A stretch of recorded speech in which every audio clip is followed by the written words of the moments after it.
चीज ये बताइए कि जो अभी सिनेरियो चल रहा है इसमें आपको फ्यूचर में क्या दिखता है, रशिया यूक्रेन का और फिलिस्तीन और इसराइल का कॉन्फ्लिक्ट है, या जो मिडिल ईस्ट के जो कॉन्फ्लिक्ट्स हैं जैसे सऊदी अरब और ईरान का है, तो फ्यूचर क्या दिख रहा है? जो अभी आपने बताया कि चेंजेस फिनांस कैपिटल के नहीं, अगेंस्ट माहौल बन रहा है। मैं कह रहा हूँ कि देखिए अभी बहुत देखिए अमेरिका के खिलाफ मेन जो प्लेयर है वो फिलहाल चाइना।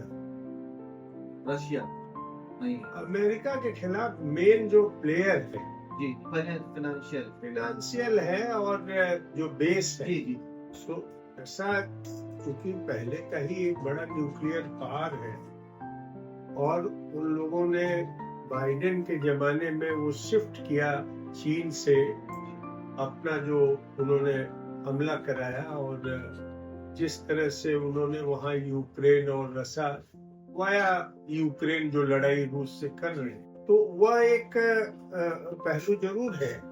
लेकिन एक ग्लोबल वर्ल्ड को, जो एक यूनिपोलर वर्ल्ड है, उस यूनिपोलर वर्ल्ड को मल्टीपोलर बनाने के लिए जो चाइना कदम उठाया था, ग्रेजुअली उसके पक्ष में अंतर्राष्ट्रीय स्तर पर माहौल बन रहा है, मैं ये महसूस कर। और इसीलिए ये बात गजा वगैरह में फलस्तीनियों के जो राइट्स हैं, ये एक वर्ल्ड ओपिनियन बनी है कि फलस्तीनियों के ऊपर जो हमले हो रहे हैं इजराइल के, इसके बैकबोन अमेरिका या इसमें यूरोप है, यहाँ तक कि फ्रांस है। मैक्रो को बहुत बड़ा जो धक्का लगा है इससे नहीं लगा।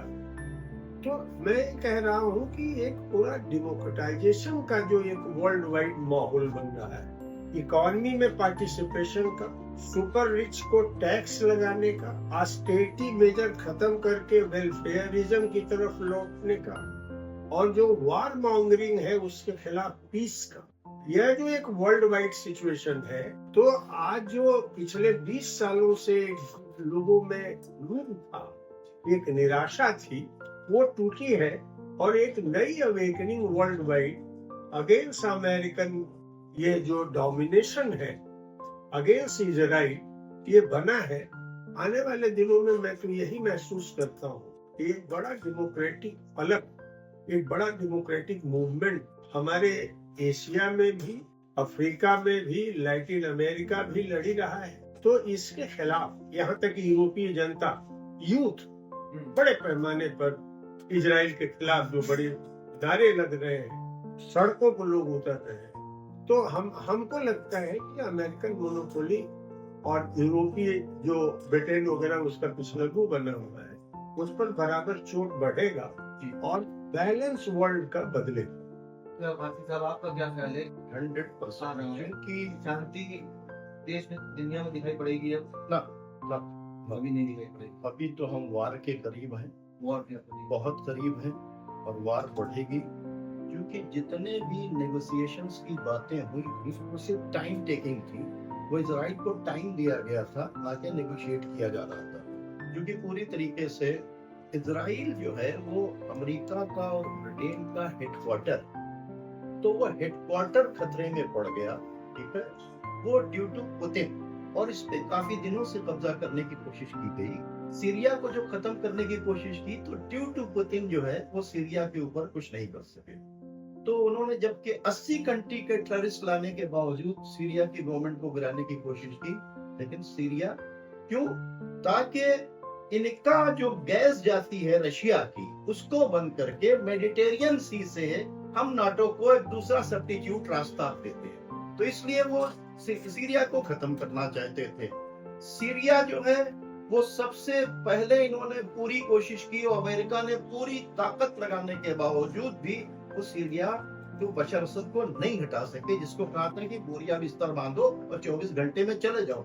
आज अगर देखें तो चाहे लेबनान की सप्लाई लाइन हो, चाहे वो इराक की सप्लाई लाइन हो, चाहे वो हमास की सप्लाई लाइन हो, चाहे वो जितनी भी ये सारी कॉरिडोर, ये सब जो है, और रशिया जो कुछ कर रहा है वो वाया सीरिया कर रहा है। और चाइना के कहने से कोई नहीं आ सकता था, क्योंकि चाइना एक है कारोबार करने वाला। लेकिन पुतिन अपने बातों को कमिटमेंट नहीं, वो अपने कमिटमेंट को फुलफिल करता है और उसने मिडिल ईस्ट में करके दिखाया है, स्पेशली सीरिया के अंदर। एक इमेज बनी इसलिए है। उस और यही वजह है कि ईरान ने उसको पूरे ड्रोन दिए, यूक्रेन के अंदर जी। पूरा सपोर्ट किया। तो ये जो है पुतिन के वजह से दुनिया इस वक्त दो हिस्सों में जा रही है और अमेरिका का डाउनफॉल शुरू हो गया है। और आप ये देखेंगे कि अमेरिका और यूरोप का डाउनफॉल होगा, लेकिन उससे पहले बड़ी भयानक जंग होने वाली है और जिसके लिए हमें इंतजार चलिए करना है। हम लोग की इंटरेस्टिंग देखिए, इसमें एक बात क्लियर होनी चाहिए, और मैं अपने सभी ऐसे अपने साथियों से जो ऐसा महसूस करते हैं उनसे भी हम कहेंगे कि देखो, रूस, चीन, ये सब देश जो भी हैं, उनके अपने खुद के इंटरनल बहुत सारी जरूरतें हैं। हमें जो हाइलाइट्स दिखते हैं वो पीपुल्स का राइट। आज गजा अगर रुका हुआ है इतने बड़े मैसेकर के बाद भी, तो किसी के टैंक से और मिसाइल से नहीं रुका हुआ है। जो गिरिल्ला वारफेयर है वहाँ के, हमास करे या ये आपका हबीबुल्ला, ये जो पूरा सपोर्ट सपोर्ट है, तो ये सबसे बड़ी बात ये है कि ये एक अच्छी बात है कि जनता में ये चेतना है। नहीं तो यूनिवर्सिटीज, कॉलेजेस और मासेज, ये इलेक्शन में भी वो रिफ्लेक्ट नहीं होता। और दूसरी बात है कि वर्ल्ड वाइड कोई भी वार मॉन्गरिंग जो अमेरिका चलाता है या वार के लिए पूरा जो मिलिट्री इंडस्ट्रियल उसका कॉम्प्लेक्स है, इस पर जो वो चोट लोगों की चेतना में आ रहा है, लोग कर रहे हैं, उस पर हमें यकीन करना चाहिए। और मैं समझता हूँ कि अमेरिकी युद्धक दिमाग के खिलाफ लड़ा जाना वाला आंदोलन, वह आंदोलन की पीस मूवमेंट है और उस पीस मूवमेंट को हम लोगों को सर, हमारे इस प्रोग्राम का मकसद था कि लोगों को वर्ल्ड सिनेरियो पर अवेयर करना, और इसमें हम लोगों ने काफी कोशिश की। अब तो वक्त की कमी की वजह से हम लोग इसको प्रोग्राम को खत्म करेंगे, लेकिन अगली बार हम लोग जो क्लाइमेट चेंज, जो ग्लोबल वार्मिंग है वर्ल्ड के लेवल पर, उसका क्या हो रहा है, फिर जो ज्योग्राफिकल टेंशन और हर तरफ है, फिर जो ग्लोबल इकोनॉमी है या पब्लिक हेल्थ है, इस पर हम लोग बात करेंगे। अभी हम लोग आप दोनों का बहुत बहुत शुक्रिया पार्टिसिपेट करने के लिए। हम लोग फिर से जल्दी मिलेंगे तो हम लोग और जो डेवलपमेंट हो रहे हैं वर्ल्ड में उस पर चर्चा करेंगे। Thank you so much Bharti साहब और